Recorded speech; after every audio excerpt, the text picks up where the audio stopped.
नमस्कार विद्यार्थी मित्रांनो. आज आपण भारतीय अर्थव्यवस्था भाग 1980 म्हणजे आपला जो G3चा जो पेपर आहे, त्या G3च्या पेपरचं नाव आहे भारतीय अर्थव्यवस्था भाग 1980. विद्यार्थी मित्रांनो, या पेपरमधील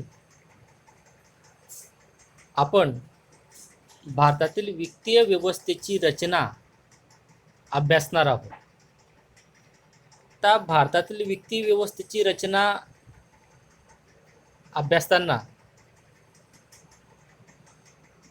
समोर जो दिलेला जो तक्ता आहे, त्या तक्त्याच्या आधाराने आपल्याला वित्तीय प्रणालीची रचना अधिक चांगल्या पद्धतीने स्पष्ट करता येईल.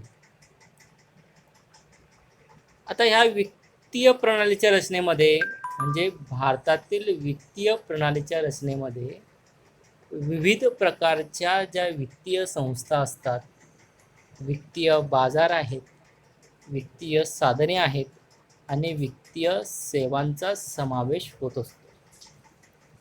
म्हणजेच अशा प्रकारच्या वित्तीय प्रणालीत अनेक घटक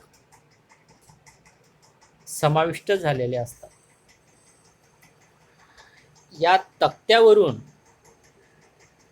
विद्यार्थी मित्रांनो, या समोर दिलेल्या तक्त्यावरून आपल्याला वित्तीय प्रणालीची संरचना कशा प्रकारची आहे ते आपल्याला अधिक स्पष्ट करता येईल.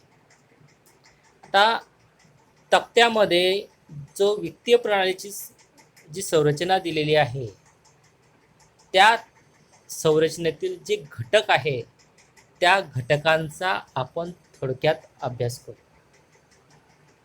आता वित्तीय प्रणालीतील जी रचना आहे ते 4 घटकांनी मिळून तयार झालेली आहे. पहिली वित्तीय संस्था, दुसरं वित्तीय बाजार, तिसरं वित्तीय साधने आणि चौथं वित्तीय सेवा. मग आपण पहिल्या घटकाचा विचार करू, वित्तीय संस्था. विद्यार्थी मित्रांनो, भारतातील वित्तीय प्रणालीतील पहिला घटक वित्तीय संस्था आपण अभ्यासू. भारतातील वित्तीय प्रणालीतील जी वित्तीय संस्था आहे त्या वित्तीय संस्थांचे 2 प्रकार केले जातात. एक बँका आणि दुसरा बँकेतर वित्तीय संस्था. मग त्यामध्ये आपण बँका बघू. पहिला घटक, बँकांमध्ये व्यापारी बँका आणि सहकारी बँका अशा प्रकारे 2 प्रकारच्या बँकांचा समावेश केला जात असतो किंवा होत असताना आपल्याला दिसून येतो. बँकांमध्ये व्यापारी बँका आणि सहकारी बँका या 2 प्रकारच्या बँकांचा समावेश केला जात असतो. मग व्यापारी बँकांमध्ये कोणत्या बँकांचा समावेश केला जातो? तर व्यापारी बँकांमध्ये सार्वजनिक ज्या राष्ट्रीयकृत बँका आहेत, ज्या खाजगी बँका आहेत, प्रादेशिक ग्रामीण बँका आहेत आणि विदेशी बँका आहे, यांचा समावेश हा व्यापारी बँकांमध्ये केला जात असतो. मग आता सहकारी बँका, दुसरा प्रकार आहे बँकांचा सहकारी बँका. मग सहकारी बँकांमध्ये कोणकोणत्या बँकांचा समावेश होतो? तर सहकारी बँकांमध्ये ज्या सहकारी पतसंस्था आहेत, ग्रामीण व नागरी सहकारी ज्या बँका आहेत, जिल्हा सहकारी बँका, जनता सहकारी बँका, राज्य सहकारी बँका, भूविकास बँक यांचा समावेश हा सहकारी बँकांमध्ये करण्यात येत असतो. आता विद्यार्थी मित्रांनो, भारतीय वित्तीय प्रणालीतील जो आपण त्या ठिकाणी वित्तीय संस्थांमध्ये बँका हा घटक आपण पाहिला. आता बँकेतर वित्तीय संस्था हा दुसरा घटक आपण पाहू. यामध्ये बँकेतर वित्तीय संस्थांमध्ये त्या ठिकाणी 2 भाग केले जात असतात. एक संघटित आणि दुसरा असंघटित बँकेतर वित्तीय संस्था. असे 2 भागामध्ये त्या ठिकाणी वर्गीकरण किंवा विभाजन केलं जात असतं. आता संघटित बँकेतर वित्तीय संस्थांमध्ये पेन्शन, प्रॉव्हिडंट फंड, गुंतवणूक संस्था, गृहवित्त संस्था, भाडेपट्टा, भाडे खरेदी या संस्थांचा समावेश हा संघटित बँकेतर वित्तीय संस्थांमध्ये केला जात असतो. तर आता असंघटित बँकेतर वित्तीय संस्थांमध्ये कोणाकोणाचा समावेश केला जात असतो? तर असंघटित बँकेतर वित्तीय संस्थांमध्ये सावकार, जमीनदार, सराफी, पतपेढ्या यांचा समावेश हा बँकेतर वित्तीय संस्थांमध्ये केला जात असतो. आता वित्तीय प्रणालीतील दुसरा भाग आपण बघू, तो म्हणजे वित्तीय बाजार. पहिला भाग आपण पाहिला वित्तीय संस्था, त्यांच्यामध्ये बँका आणि बँकेतर वित्तीय संस्था आपण पाहिलं. आता आपण वित्तीय बाजार ह्या दुसऱ्या घटकाकडे आपण लक्ष देऊ. आता वित्तीय बाजार जो आहे त्या ठिकाणी या वित्तीय बाजाराचे दोन भाग असतात. दोन भागामध्ये त्याचं वर्गीकरण करण्यात येत असतं. पहिला भाग आहे नाणे बाजार आणि दुसरा भाग आहे भांडवल बाजार. तर नाणे बाजारामध्ये काय होत असतं? अल्पकालीन कर्जाची देवाणघेवाण केली जात असते. म्हणजे नाणे बाजारामध्ये जे अल्पकालीन कर्ज दिली आणि घेतली जातात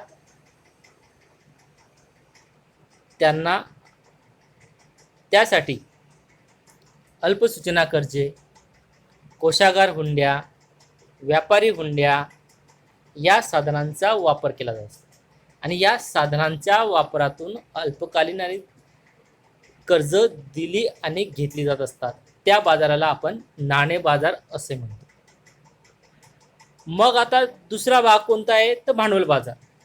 मग भांडवल बाजारामध्ये दीर्घकालीन कर्ज दिली व घेतली जातात. मग या भांडवल बाजारामध्ये त्या ठिकाणी प्राथमिक प्रकारचा भांडवल बाजार आणि दुय्यम प्रकारचा भांडवल बाजार असे भांडवल बाजाराचे दोन भागामध्ये त्या ठिकाणी वर्गीकरण करण्यात येत असतं. म्हणजे अशा प्रकारे वित्तीय बाजार हा दुसरा घटक वित्तीय प्रणालीतील संरचनेचा आपल्याला पाहता येतो. तर भारतातील वित्तीय प्रणालीतील संरचनेचा तिसरा घटक आपण पाहू, वित्तीय साधने. तर वित्तीय साधनांमध्ये भाग, कर्जरोखे, बंधपत्रे यांचा समावेश होत असतो. आणि या साधनांच्या मदतीने कर्ज दिली व घेतली जात असतात. म्हणून या साधनांना वित्तीय साधने असे देखील आपण म्हणतो. म्हणजे अशा प्रकारचा जो तिसरा जो घटक आहे वित्तीय साधने, हा वित्तीय प्रणालीतील संरचनेचा एक महत्त्वाचा असा तिसरा घटक आपल्याला पाहता येतो. तर चौथ्या घटकाकडे आपण लक्ष देऊ, तो म्हणजे वित्तीय सेवा. आता वित्तीय सेवा यांचं आपल्या तक्त्यामध्ये पण दिलेलं आहे की निधी आधारित व शुल्क आधारित सेवा असे दोन प्रकार त्या ठिकाणी वित्तीय सेवेचे त्या ठिकाणी केले जात असतात. आता या सेवांमध्ये कोणकोणत्या सेवांचा समावेश होतो? तर बचती गोळा करणे, गुंतवणुकीसाठी निधी उपलब्ध करून देणे, कर्ज देणे, कर्ज उद्योगांना सल्ला देणे, निरसन सेवा, विश्वस्ताची सेवा, विमाविषयक सेवा, जोखीम व्यवस्थापनविषयक सेवा, प्रतिभूती सुरक्षाविषयक सेवा, भाडेपट्टा, भाडे खरेदी सेवा, पतमापन सेवा इत्यादी सेवांचा समावेश या वित्तीय सेवांमध्ये करण्यात येत असतो. अशा प्रकारे विद्यार्थी मित्रांनो, भारतातील वित्तीय प्रणालीची जी संरचना आहे त्या संरचनेमध्ये अशा प्रमुख 4 घटकांचं विश्लेषण करून आपल्याला भारतातील वित्तीय प्रणालीची संरचना ही स्पष्ट करता येत असते. धन्यवाद.